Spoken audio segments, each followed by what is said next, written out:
Nah, sahabat otomotif kompas.com, bisa lihat di belakang saya udah ada Honda Scoopy terbaru. Tapi bisa dilihat juga cuacanya masih hujan. Honda Scoopy terbaru memiliki ubahan tampilan dan fitur. Tapi kita penasaran gimana sih rasa berkendaranya? Untuk mengetahuinya, saksikan terus video berikut.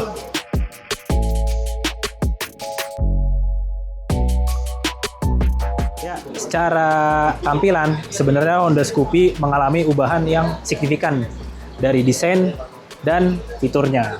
Kalau kita lihat tampilannya, bodi itu berubah seluruhnya. Dari depan, lampu depan tuh beda dibandingkan sama yang lama. Kemudian lampu sen juga lebih turun ke bawah. Kalau yang lama kan lampu sen persis di samping kanan kiri ya. Kalau yang baru lampu sen turun ke bawah. Kemudian pelek tuh berubah. Desainnya jadi palang 5. Kemudian kalau kita mundur ke belakang, lampu belakang itu berubah. Tadi seperti saya bilang, lampu sen tetap di bagian samping, tapi makin ngelebar. Lampu sen makin ngelebar ke kanan dan ke kiri.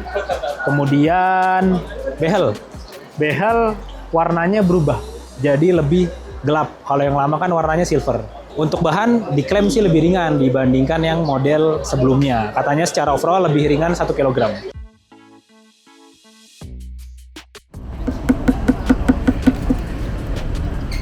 Mayoritas pengurangan bobot dari behelnya. Kalau ngeliat tampilannya emang mirip-mirip sama yang lama, tapi materialnya diklaim berubah karena AHM menyatakan bahwa bobotnya secara keseluruhan berkurang 1 kg. Kemudian ubahan penampilan berlanjut ke bagian stang. Desainnya berubah. Sekarang pakai cover dan bentuknya lucu ya. Tetap membulat-membulat khas Scoopy. Terus desain panel meternya juga terlihat segar ya kan. Ada indikatornya juga ada beberapa penambahan dibandingkan yang model sebelumnya. Bicara soal speedometer, sekarang udah full digital. Kalau yang lama kan masih pakai jarum. Jadi makin canggih sih. Kemudian sama seperti model lamanya, Scoopy masih tersedia dalam varian yang pakai kickstarter dan tanpa kickstarter. Dan sama seperti yang lama, Scoopy juga ada varian yang keyless dan pakai anak kunci.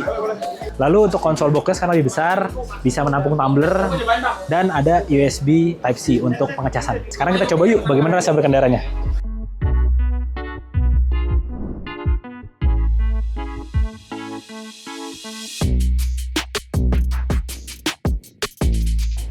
Nah, soal rasa berkendaranya sebenarnya nggak beda jauh dibandingkan Scoopy generasi sebelumnya.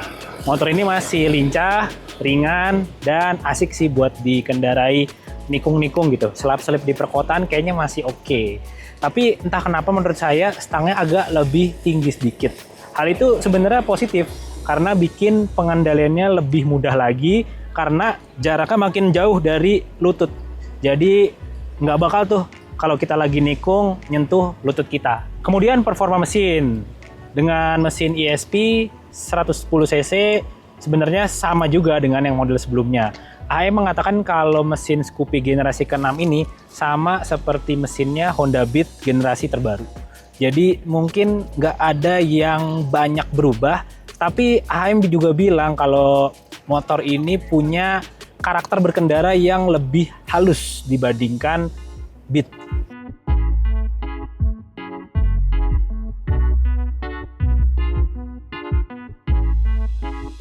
Oh, udah selesai ya hujannya. Kita tutup lagi. Tadi soalnya hujan lumayan deras. Jadi kita tadi sempat nyoba di trek yang kering, kemudian trek yang basah. Secara umum sih kalau kita pakai Scoopy terbaru di trek yang basah, ternyata ya so-so lah. Nggak bikin lebih licin juga, karena tadi saya juga nggak ngebut-ngebut banget ya. Standar, jadi mungkin bannya masih oke untuk dipakai buat hujan. Bicara soal harga, Scoopy terbaru nih dijual mulai harga 22,5 juta untuk varian energetik dan fashion. Kemudian untuk varian stylish dan prestige dijual 23,3 jutaan.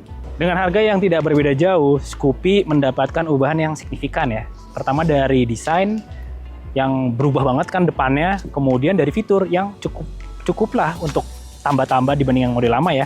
Dia punya soket USB Type-C maksud saya, kemudian layar instrumen full digital, kemudian konsol box yang muat tumbler itu 4 liter ukurannya, kemudian desain headlamp baru, LED, dan stang pakai cover.